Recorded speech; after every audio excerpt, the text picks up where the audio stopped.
Good afternoon, everyone. If it's afternoon when you're listening to this, I wanted to create a separate video from my normal monthly video to go over a little bit of changes that I have made to kind of tighten up our collections process.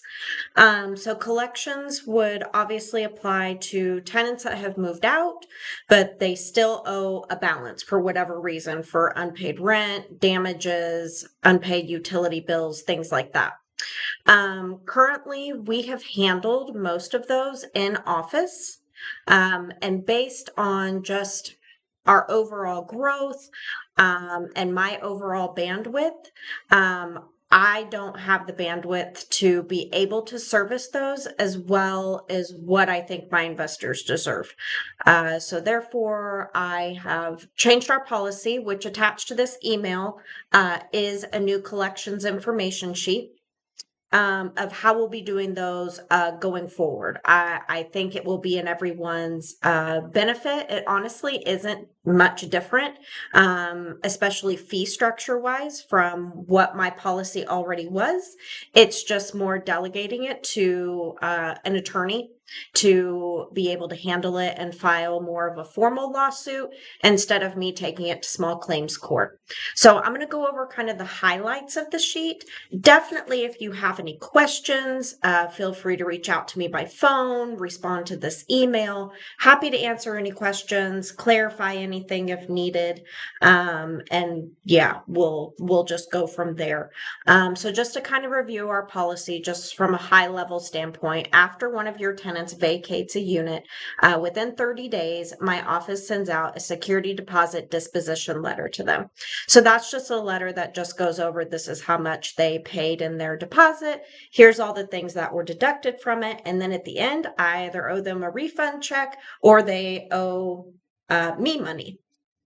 I give instructions within that indicate if they owe us money, what the process is for that they need to reach out to me, that they either need to pay the balance in full, or if they're unable to do that, I typically will accept payment plans because receiving money at a smaller pace over a longer time is better than not receiving anything at all. So that's typically how I work through those.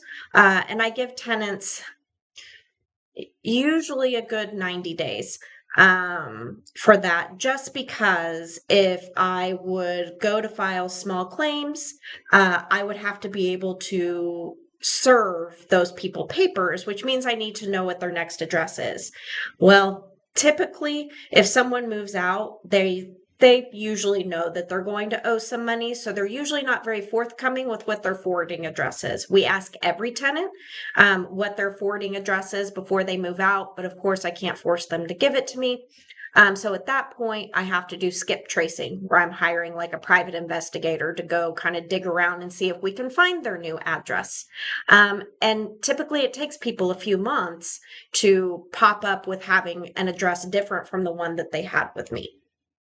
So how I'm going to change that now is at the 30-day mark after I've sent that letter, I'm going to have a conversation with you as to whether or not you want me to continue to just kind of hold on and see whether or not you want to write off the balance that they have with us, or if you want me to move it on to the collections phase.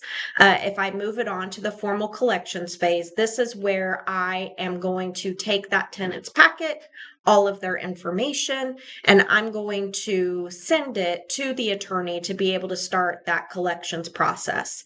What that attorney is going to do at that point is they're going to try to find that address. So still the skip tracing, and you'll be charged for that.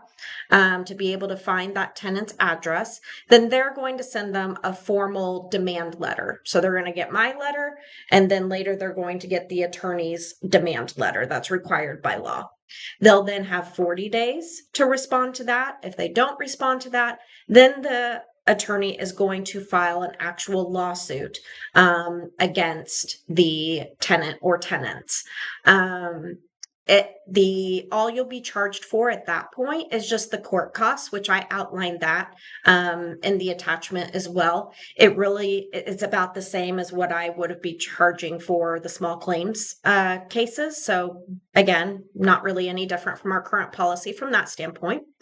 Um, then then you just start going through the court appearances. So there's a first one that's just for the tenant. I don't go to that one. And if they show up and they set it for trial, then I would go to that trial with all of my evidence and things like that with the attorney. You would not be required, just like with my small claims cases, my investors were never required to come to those. Again, you would not be required to come to this court case as well.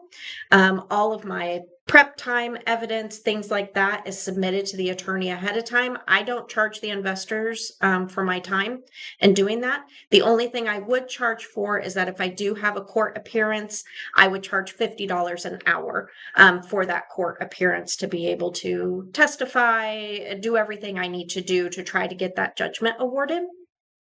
So once the trial's done and hopefully a judgment is awarded, even a partial judgment, then we move on to the post-judgment phase, which the debtor is allowed to set up a payment plan like immediately. For that, they want to try to keep their paychecks from being garnished. That's obviously best case scenario. If they don't, then the attorney is going to do a search in a database only the attorney has access to. I do not, to where they can try to find where the person is employed. If they are able to find that, there is a charge to be able to set up that garnishment. The charge is $29.50 per person, per job, per bank account. So if the tenant kind of job hops, you would be charged a fee every time they do that and they have to go find another employer. But that would set it up, and then they would just continue to garnish as long as they can, either until the balance is paid off or the tenant skips jobs. And they would do that for all tenants that are involved in the case as well. So obviously there could be a few of those fees. If they're unable to locate the person's employment at that point, then the attorney on a regular basis, I'm pretty sure it's quarterly, they do this mass search for everyone that's in their database that they're looking to see if someone has a job and it shows up. So just because they don't find employment on the initial search doesn't mean that all is lost. They'll continue to search. This is the most important part. Is any funds collected by the attorney, they will retain 40% of it. So you are not charged for any of the attorney's time to do all this. There's no retainer. There's nothing like that from the attorney. How they get paid is when they actually collect some of the funds, they get to keep 40% of it and you get the remaining 60% of it. So if they collect $100 one week, they're going to keep 40, and then I'm going to get a check for $60, which I'll then give straight to you. I don't keep any cut of that or anything like that. The only time I would keep any of it is that if it ends up applying to rent income. So if they owed past due rent and that portion gets applied to rent income, I would make my management, my normal 10% management fee or whatever that is, I would make that because that was rent that, wasn't collected. So I was never paid for that rent either. I think that's it. There's a little bit more nuanced information. Make sure you read the attachment. Again, if you have questions, let me know. I do have some outstanding things that I have been trying to collect that have not been taken to small claims court. I will be addressing those on a per investor basis in your monthly email that you should be receiving tomorrow. So again, you might hold on to your questions until you receive that email tomorrow. And then if you have additional questions, we can schedule a meeting or a call or whatever you need to do. So if we need to button anything up, we definitely can, because I want to make sure that you do the best that you possibly can on your investments. And this is just another example of how we want to make sure we're doing the best we can for you, and keeping our policies and procedures as efficient and tightened up as possible. So as always, thank you very much for your business, and we'll talk soon. Thanks. Bye-bye.